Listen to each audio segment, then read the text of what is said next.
They say the greatest fear of man is death. But the Stoics, they smiled at it. They sat with it. And in a way, they died before they ever truly died. Because when you face death in your mind every day, you strip it of its power. You take back control. And what's left is freedom. We are born free, but almost immediately we're taught to fear. Fear of failure, fear of being alone, fear of what people will think, fear of getting hurt, fear of the unknown. We tiptoe through life, careful not to shake the cage, not realizing the door was never locked to begin with. Seneca once said, "We suffer more often in imagination than in reality." Let that settle in. Because how many times has your mind stopped you before the world ever could? How many times have you said no to yourself before anyone else had the chance? The truth is, fear doesn't protect you. It controls you. And worst of all, it convinces you that you're being safe when really you're just being small. The Stoics believed in a daily practice called Memento Mori. Remember, you must die. Not to depress you, not to scare you, but to wake you up. When Marcus Aurelius wrote in his journal, "You could leave life right now," let that determine what you do, say, and think. He wasn't being poetic. He was being honest. Because death isn't a distant visitor. It's always in the room. But that's not a curse. It's a gift.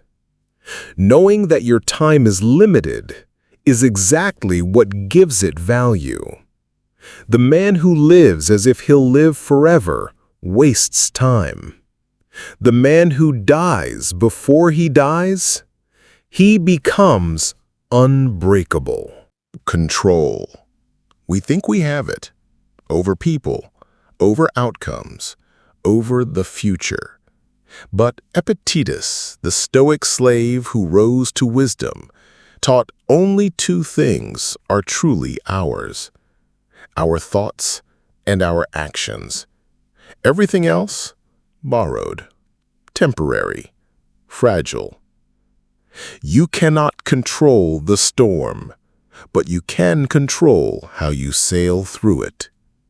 You cannot control if someone breaks your heart, but you can choose whether you remain broken. You cannot control the losses, but you can choose to keep showing up. This is power.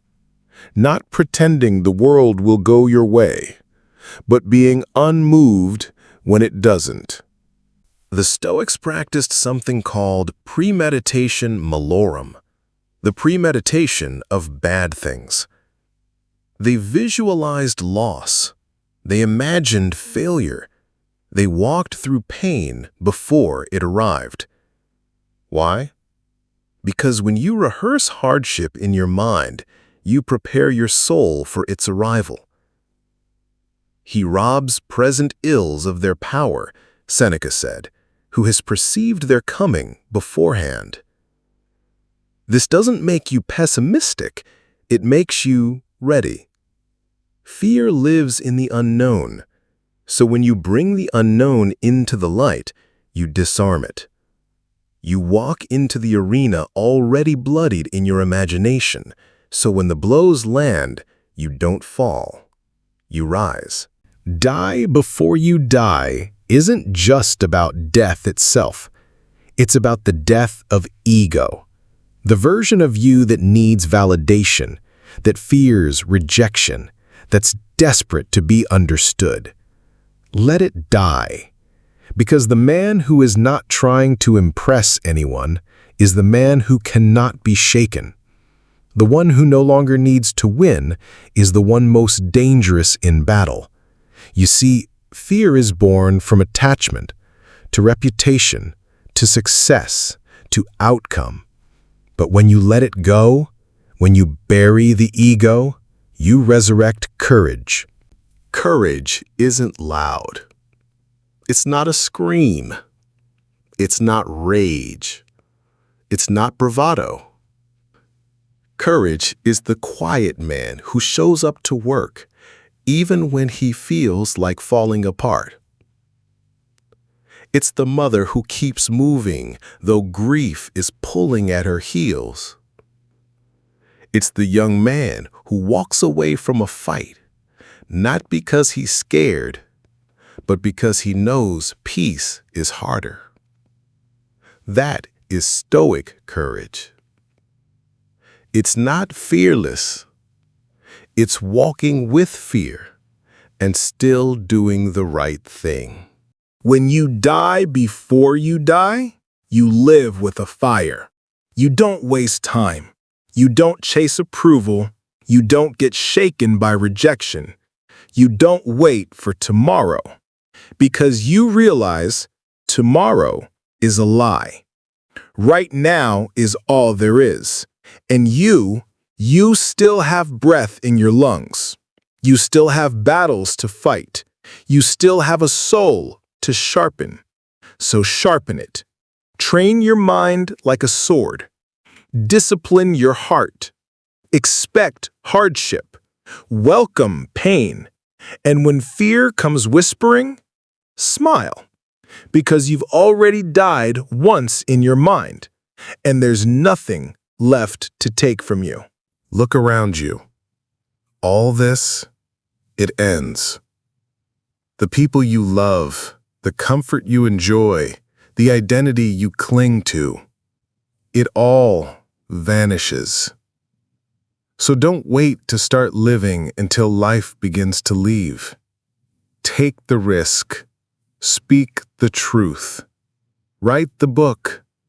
Apologize. Walk away. Say no. Say yes. Because the clock doesn't stop just because you're afraid. And when that final breath comes, don't meet it with regret. Meet it with peace. Meet it with gratitude. Meet it knowing you lived like a Stoic. You faced fear head on. And you died before you died.